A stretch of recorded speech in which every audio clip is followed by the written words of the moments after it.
Hello and welcome, Fortune Seeker.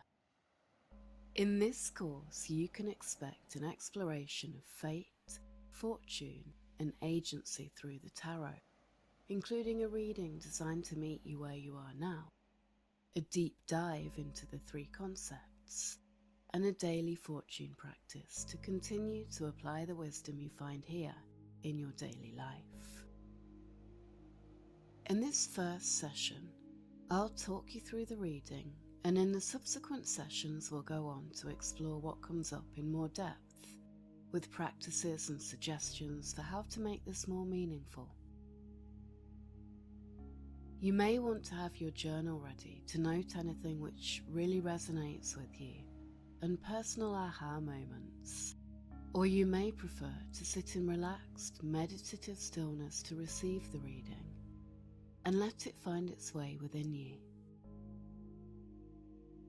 Either way is fine, and trust your inner knowing to approach this in the way that's best for you. You may even wish to draw your own cards to accompany the reading, although that is completely optional. Before we go any further, let's go through the three positions of this reading, which are fate, fortune, and agency. Firstly then, fate. This is a powerful word because it describes a powerful psychic force. Fate is the idea that some things are predestined or at least decided by forces outside of our control. For the purposes of this reading and this course, we'll use the latter definition. Those forces which are greater than us, beyond our control, or perhaps patterns which we are part of, but which are so large that we cannot see them. We are holding this concept in tandem with the concept of agency, so we're not going to fully surrender our control or deny our own responsibility for ourselves and our choices and actions. Instead, we invite fate here as that larger pattern, that web of connections that we are part of.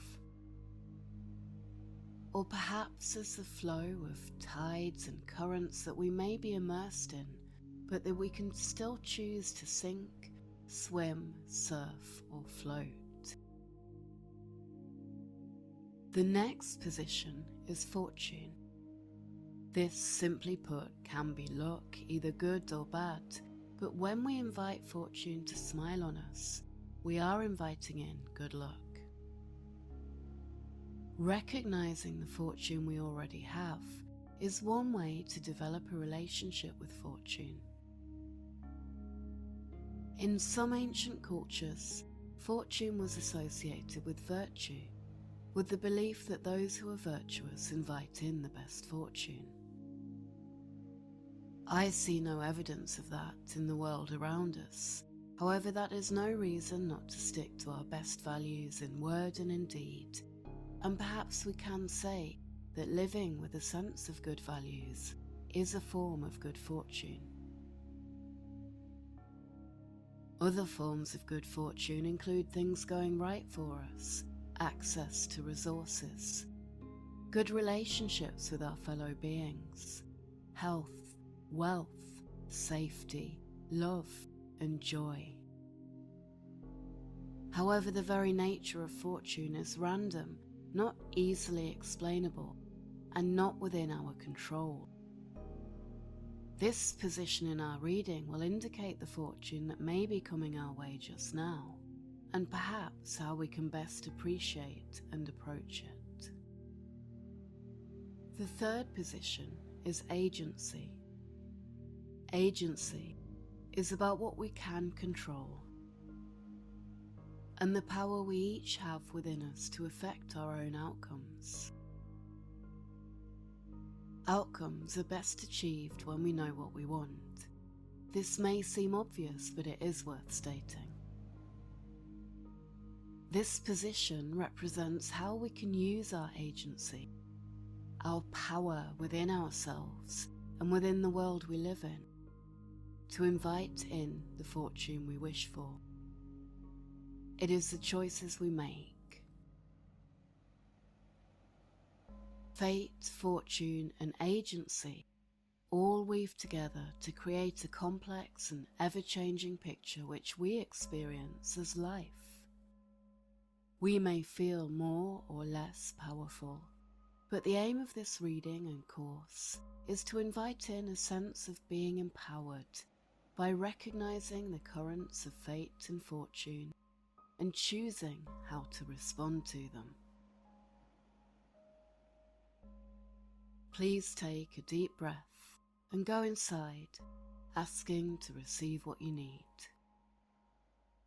If there is a particular fortune you're hoping for in life, you may wish to focus on this, articulating it to yourself and being sure to frame it in a way that your good fortune will be and is for the highest good of all.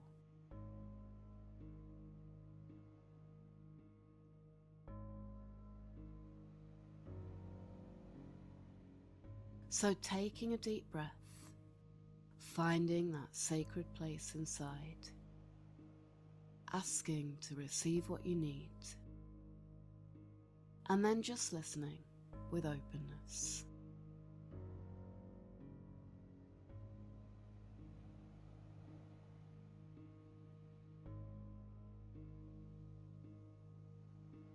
The card that comes up in the position of fate is the Four of Cups. We'll explore this much more deeply in the next session, but for now it's enough to say that this is a minor arcana card. It's related to the heart and the emotions, and is often about not seeing or not accepting something that's being offered, and perhaps being in a state of withdrawal. Perhaps in this position it indicates that there will always be something more.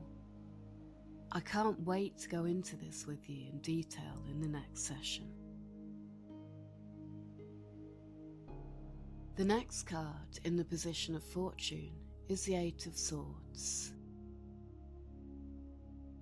This is an interesting card to come up, especially as a counterpart to the Four of Cups.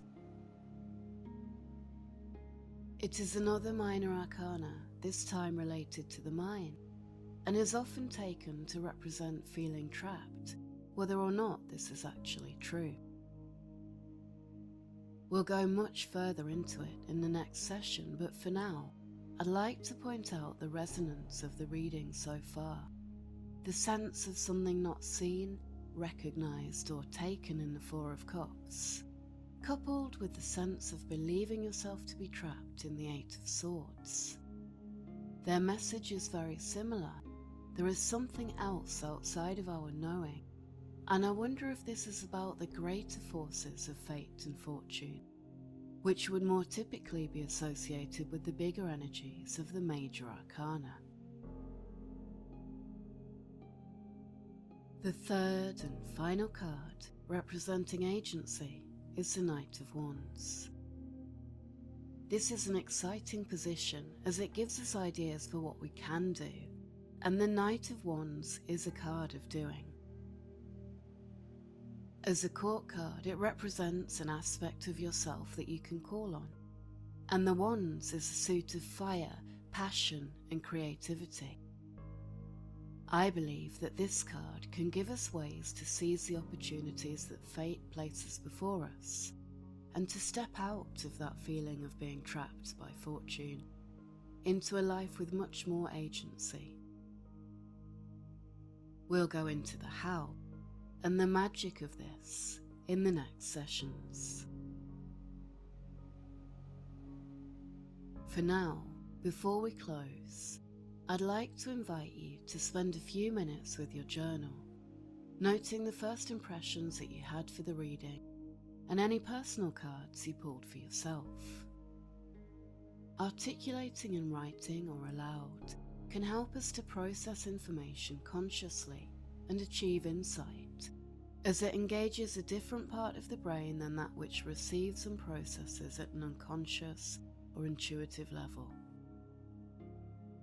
That's all for now, and I look forward to meeting you in our next session. a deep dive into fate with the energy of the Four of Cups. Until then, have a wonderful rest of your day.